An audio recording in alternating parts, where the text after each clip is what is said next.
오늘 말씀은요, 마태복음 27장 1절에서 10절 말씀입니다. 제가 먼저 읽고 교독하도록 하겠습니다. 새벽이 되어서 대제사장들과 백성의 장로들이 모두 예수를 죽이기로 결의하였다. 그들은 예수를 결박하여 끌고 가서 총독 빌라도에게 넘겨주었다.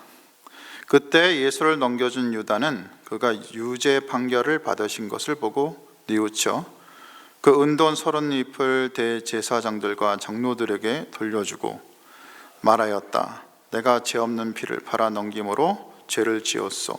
그러나 그들은 그것이 우리와 무슨 상관이요 그대의 문제요 하고 말하였다. 유다는 그 은돈을 성전에 내던지고 물러가서 스스로 목을 매달아 죽었다. 대제사장들은 그 은돈을 거두고 말하였다. 이것은 핏값이니 성전 금고에 넣으면 안 돼요. 그들은 의논한 끝에 그 돈으로 토기장이의 밭을 사서 나그네들의 묘지로 사용하기로 하였다. 그 밭은 오늘날까지 피밭이라고 한다. 그래서 예언자 예레미야를 시켜서 하신 말씀이 이루어졌다. 그들이 은돈 30잎 곧 이스라엘 자손이 값을 매긴 사람의 몸값을 받아서 그것을 주고 토기장이의 밭을 샀으니 주님께서 내게 지시하신 그대로다. 아멘.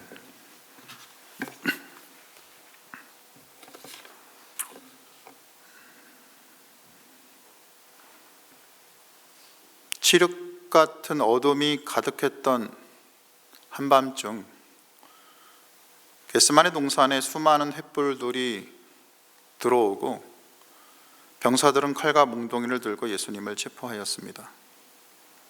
그리고 병사들은 그분을 체포하여 전 대제사장이자 지금 제사장의 장인이었던 안나스의 집으로 데려갔다가 대제사장 가야바의 집으로 다시 데려갑니다. 거기서 가야바는 예수님을 죽이려고 했고 죽일 수 있는 허물을 찾고자 거기서 예수님을 비공식적으로 신문합니다. 그 가야바의 집에서 베드로는 3번이나 예수님을 부인하죠. 그리고 잘 알다시피 금요일 새벽 닭이 3번 울자 베드로는 문 밖으로 뛰쳐나가서 통곡을 합니다. 그렇게 그 답답한 어둠의 밤이 훌쩍 지나가고 이른 아침 사내들이는 전략을 짜기 위해서 다시 모입니다. 하지만 일부 사내들인 의원의 동의를 받아내지 못하였고 그들은 다시 예수님을 신문합니다. 그리고 가야바는 기어코 예수님의 입에서 메시아라는 말을 들었고 이것을 근거 삼아서 신성모독으로 예수님을 죽일 자신들만의 근거를 찾아내는 거죠. 아이러니한 것은 당시 유대 사회의 종교적 최고위층이라 할 수 있는 이 사내들인 공회에 속한 그들 대부분이 예수님이 죄가 없다는 걸 알았습니다. 예수님이 수많은 기적을 행한 분인 것도 알았습니다. 그러니까 그것을 다 알면서도 그런 예수님이 자기 자신을 메시아라고 얘기하는데 하나님의 아들이라고 얘기하는데 이거를 사실로 받아들여서 두려워하지 않고 오히려 그 권력을 위해 마음의 눈을 감고 그저 예수님을 죽일 증거를 찾았다고 기뻐했다는 겁니다. 그리고 오늘 본문 2절에서 말하듯 예수님을 실제로 죽일 수 있는 권한을 가진 빌라도에게 예수님을 넘깁니다. 그리고 오늘 본문 3절에 보면 우리는 그 대제사장 가야바의 집에서 밤을 지새웠던 또 한 사람을 알게 됩니다. 바로 예수님을 은 30에 판 제자 가룟 유다입니다. 그는 아마 그 밤 잠을 자지 못했음에 틀림없습니다. 예수님이 당시 노예 대금이었던 은 30에 팔리고 또 붙잡혀서 가야바와 다른 사람들로부터 밤새 시달리며 신문을 받을 때 유다 역시 그 옆에서 서성이고 돌아다녔을 겁니다. 그 장면을 지켜볼 수밖에 없었을 겁니다. 그리고 그 유다의 마음에는 여러 가지 감정이 교차했을 겁니다. 여기서 우리는 가룟 유다란 인물에 대해 고민할 필요가 있습니다.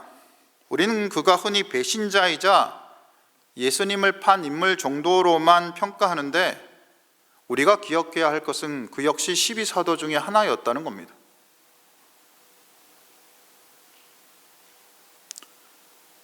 그는 그 중에서도 제자 그룹의 재정을 책임지는 자였습니다. 우린 돈을 맡길 때 아무한테나 맡기지 않습니다. 신뢰가 있는 인물한테 맡깁니다. 그리고 적어도 돈을 맡은 사람은 재정적으로 안정된 사람이 주로 맡습니다.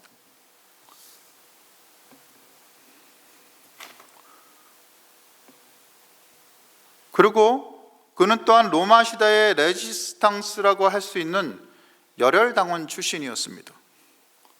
한마디로 의식이 있는 사람이었습니다.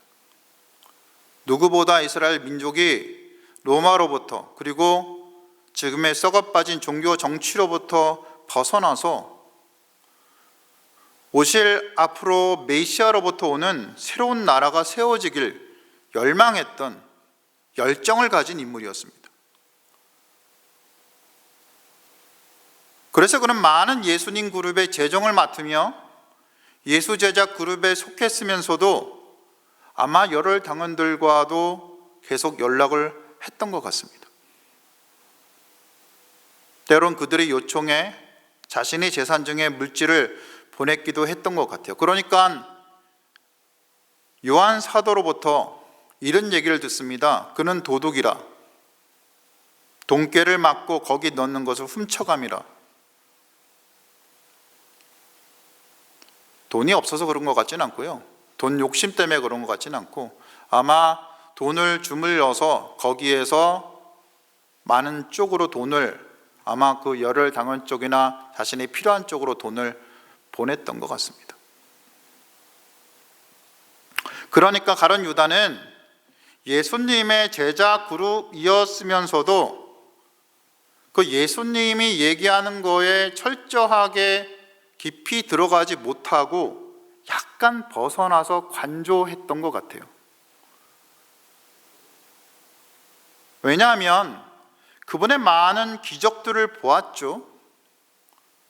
그분이 어떤 분이란 것을 스스로 얘기를 많이 했고 하나님 나라에 대해서 예수님이 얘기를 할 때 가룟 유다는 그 얘기를 들으면서 그 예수님을 통해서 이 땅에서 이루어질 철저한 자신만의 메시아 나라를 꿈꾸었던 인물로 보입니다.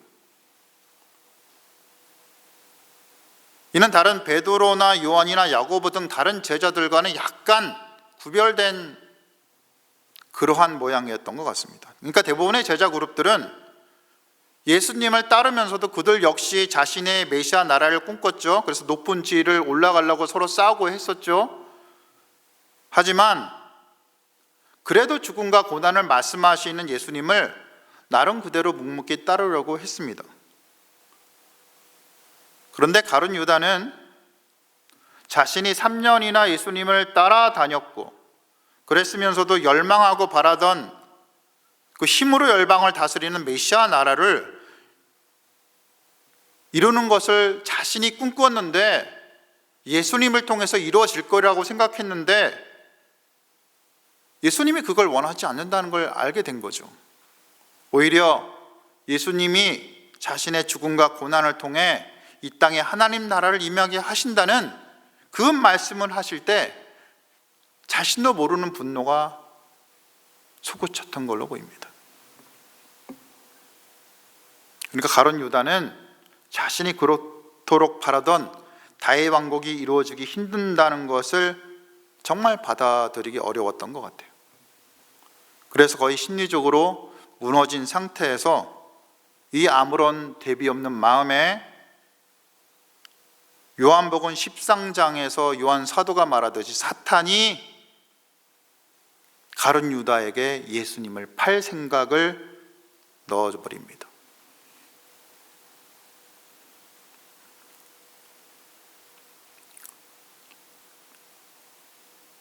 우리 그리스도인들은 실은 평범하게 살지만 그 속에 사탄이 생각을 집어넣을 수 있습니다. 정말 하나님 앞에 늘 올바르게 서지 않으면 우리 마음속에도 사탄이 생각을 집어넣을 수가 있어요. 참 조심해야 됩니다. 그리고 그 사탄이 넣어준 생각은 가룟 유다를 묶어버립니다. 그리고 유다로 하여금 대제사장을 찾아가서 은 30에 예수님을 팔기로 하는 거죠. 아마 유다의 마음에 이런 생각이 들었던 것 같습니다. 3년 동안 예수님을 쫓아다닌 그 시간이 너무 아까운 겁니다. 그 시간이면 나라의 독립을 위해서 여러 가지 일을 했을 것이기 때문입니다. 아니, 예수님을 대제사장들에게 넘기면 그 위기의 순간에 예수님이 기적이라도 발휘해서 그토록 자신이 원하던 다윗 시대 같은 메시아 왕국이 이 땅에 올 수도 있다고 생각했던 것 같습니다. 아니면 예수님 자신이 말하듯 당신의 죽음과 고난은 있을지도 모르지라고, 당신이 그렇게 얘기했으니까 당신이 고통당해봐 하고 그렇게 분필을 했을지도 모릅니다. 그런데 말이죠, 그 분이 쌓여서 그 분을 풀고자 예수님을 은 30에 넘겼던 가룟 유다가 그 밤에 잡혀서 무시를 당하면서 신문을 당해도 자신이 보는 눈앞에서 그 시면처럼 깊은 조용한 예수님의 모습을 보면서 그 마음이 무너지기 시작하는 겁니다. 그 예수가 자신이 말하던 진짜면 그 능력을 발휘할 줄 알았는데, 아닌 가짜면 무서워서 목숨이라도 구걸할 줄 알았는데 너무 잠잠하고 당당한 겁니다.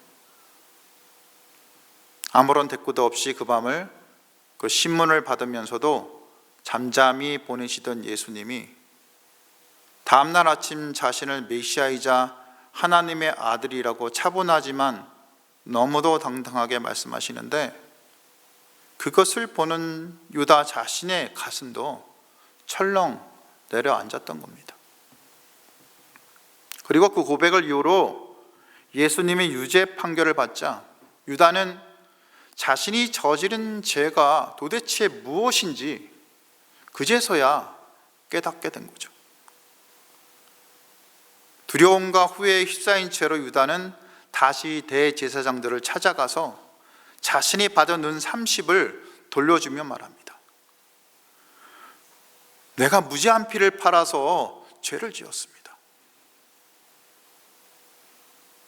하지만 그 유다의 말을 듣고도 자신들의 지위를 위협하던 인물인 예수를 죽일 절호의 기회를 잡은 지금 이 대제사장들과 그에 속한 권세가들은 유대의 말을 들어주지 않죠. 들어주고 싶지도 않고 들어줄 이유도 없었습니다.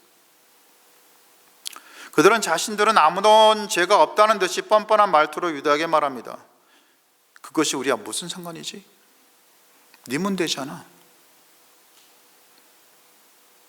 내가 돈 받고 예수 팔았잖아. 우린 돈 줬잖아. 다시 받고 싶지도 않고 예수를 넘겨줄 이유도 없어. 그러니까 네 말대로 네가 무죄한 예수를 팔았으니 유다야, 네가 신명기 27장에 나오는 대로 무죄한 자를 죽이려고 뇌물 받은 자가 받은 저주를 네가 다 받고 네가 사라져.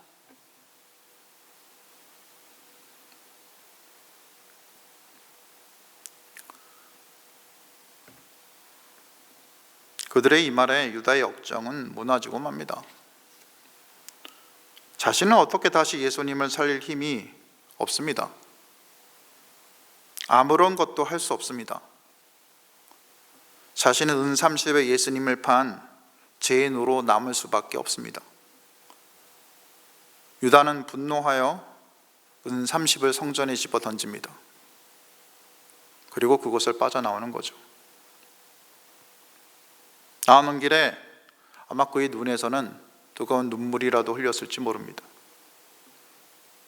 3년간 예수와 함께 했던 추억이 떠올랐고, 자신이 예수님을 팔려고 마음먹은 이후에 자신에게 했던 예수님의 말들, 그 사랑의 마음에, 경고의 마음에 담아서 유다에게 했던 그 예수님의 말들이 떠올랐을 겁니다. 유다야, 인자를 파는 사람에겐 화가 있다. 차라리 태어나지 말지, 마는 것이 더 좋은 그런 경우란다. 유다야, 너희 중 한 사람에겐 마귀가 있구나. 너희 중 한 사람이 나를 팔 거야. 유다야, 내가 입맞춤으로 나를 파느냐? 예수님에 대한 죄스러움과 자신의 죄를 돌이킬 수도 자신은 아무것도 할 수 없다는 이 극도의 우울감이 유다를 덮습니다. 유다는 예수님에게 너무 죄송했습니다. 그리고 자신은 도저히 스스로를 용서할 수가 없었습니다. 그래서 선택한 것이 목매어 죽는 겁니다. 외딴 들에 가서 거기서 쓸쓸히 목을 매어 죽습니다. 그리고 그 인적도 드문 그곳에 버려진 시신은 점점 부패했고, 시체가 부패하면 부풀거든요. 아시죠? 부풀어요. 부풀어서 나뭇가지에 매달려 있으면 그 등치가 커져서 나뭇가지가 끊어지거나 아니면 올가미가 주로 풀립니다. 오래되면. 그 시신은 그래서 떨어지면서 돌두성이 땅에 떨어지면 터지는 거죠. 이게 사도행전 1장 18절의 말씀입니다. 유다를 두고 한 다른 말씀이죠. 그 장기가 땅에 쏟아져서 퍼져가는 극한 죄를 받은 것 같은,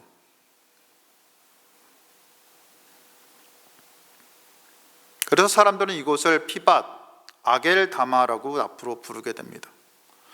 여기서 우리는 유다가 3절에서 죄를 뉘우친 것을 어떻게 보느냐, 유다가 회개하였고 구원을 받았다는 것이냐를 놓고, 정말 뉘우친 게 뭐냐를 놓고 고민하지 않을 수 없습니다. 대부분 학자들은 이렇게 얘기합니다. 유다가 뉘우치다라는 그런 말의 헬라어 단어가, 헬라어를 보면 메타멜로마이인데 이것은 주로 뉘우치다라는 뜻이지 회개하다는 의미는 아닙니다. 물론 회개하다가 조금씩 쓰이긴 합니다. 그냥 후회하다라는 의미입니다. 주로 회개하다라는 단어는 메타노에라는 다른 단어를 쓰기 때문입니다 라고 학자들은 얘기를 합니다. 특히 모리스 같은 학자는 인자를 파는 그 사람에게는 화가 있으리로다, 그 사람은 차라리 태어나지 아니하면 제게 좋을 뻔하였느니라 라는 예수님의 말씀에서 보듯이, 예수님을 파는 그 행위의 결과가 이미 돌이킬 수 없기 때문에 그는 마땅히 용서받을 수 없다라고 얘기를 합니다. 반면 소수이지만 브라운이나 데비드 앤 알리송 같은 분들은 유다가 돈을 돌려주고 그 마음에 죄를 고백했고 했기 때문에 진정한 회개한 것으로 봅니다. 여러분은 이 부분을 어떻게 보십니까? 오늘 성경 본문에는 뉘우쳤다라고 나옵니다. 그죠? 뉘우쳤다. 그리고 돈을 돌려주고 자신의 목숨을 끊는, 어떻게 됐을까요? 저는 이 부분을 고민하면서 들었던 생각이, 유다가 뉘우친 부분의 헬라어 단어가 회개하다라는 뜻으로 쓰이기는 했지만 그냥 후회하다라는 의미로 주로 많이 쓰이는 메타멜로마이기 때문에 학자들이 얘기한 것처럼 회개한 게 아니다, 구원받지 못했다 라고 분명히 주장할 수 없다는 생각이 들었습니다. 왜냐하면 구원을 이루는 회개는 마틴 로이드 목사님이 정리했듯이 우리가 저지르는 죄가 우리 자신에게 포커스되지 않고 하나님께 대한 번제임을 아는 것이 핵심이기 때문입니다. 그러니까 하나님께서 여러분을 책망을 만약에 한다고 하시면 이것이 내가 나한테 하나님 이거 좀 심해요 라고 얘기하고 너는 그런 죄가 없어요 라고 만약에 얘기한다면 실은 그건 회개가 아니라는 거죠. 이해가 가십니까? 예를 들어서 목사님이 이렇게 얘기합니다. 마틴 로이드 존스 목사님은 하나님께서 여러분을 지옥으로 떨어뜨린다면 온당치 않은 처사라는 생각이 듭니까? 그렇다면 여러분은 회개한 것이 아닙니다 라고 얘기합니다. 회개했는지 여부는 이렇게 확인할 수가 있습니다. 가령 어떤 사람이 스스로 자신의 마음 상태와 삶을 점검하고 나서 이렇게 토론한다고 합시다. 내 본성이 부패했습니다. 내 마음은 악으로 가득 찬 것이 틀림없습니다. 부패한 것은 이 세상이 아닙니다. 바로 내 안에 있는 겁니다. 나는 지옥에 떨어져도 마땅합니다. 하나님께서 나를 지옥에 보내시더라도 뭐라 따질 입장이 못 됩니다. 이것이 마땅한 겁니다 라고 얘기하면 이것이 진정한 회개라는 겁니다. 죄송합니다. 그러니까 우리가 회개라고 할 때 단순히 머리 숙여서 하나님 죄송해요, 제가 잘못했어요, 그것도 회개이긴 하지만 실은 그것이 내 잘못의 포커스가 되어서 넘어간다면 어찌 보면 이게 회개가 아닐 수 있다는 겁니다.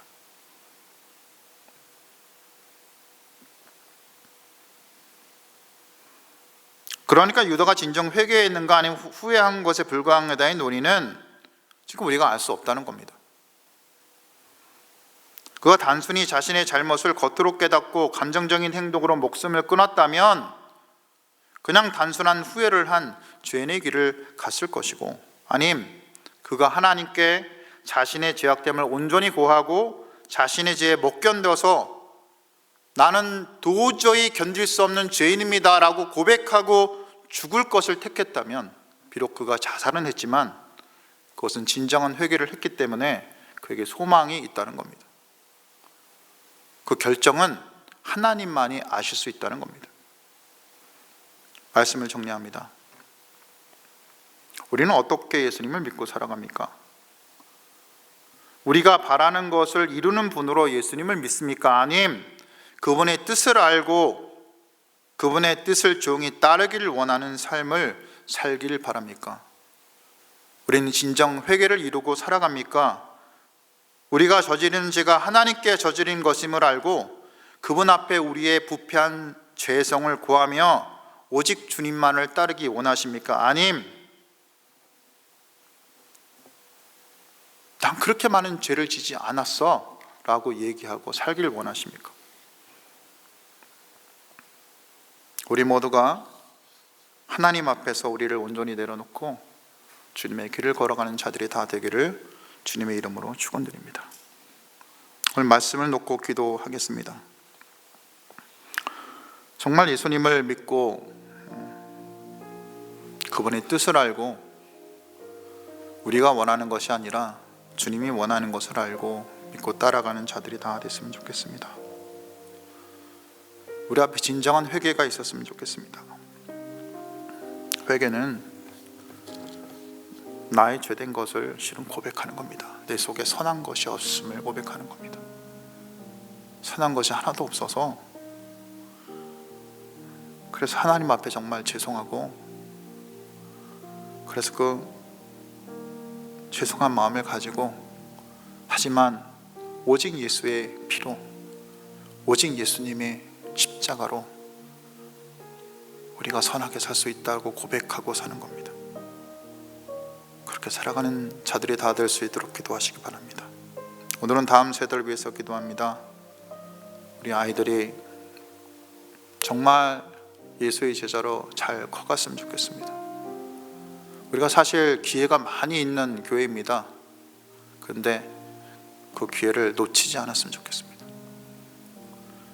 하나님 앞에 부끄럽지 않게 우리의 자손들을 잘 키워가는 자들이 다 됐으면 좋겠습니다. 그리고 마지막으로, 우리 세상에 아직 전쟁이 많이 있습니다. 이스라엘과 팔레스틴, 러시아 우크라이나 전쟁이 빨리 종식되고 평화롭게 될 수 있도록, 너리 북녘 땅이 주의 은혜 가운데에서 하나님께 돌아오는 그런 땅이 될 수 있도록 기도하신 후 각자 개인 기도하시면 되겠습니다. 기도하시겠습니다.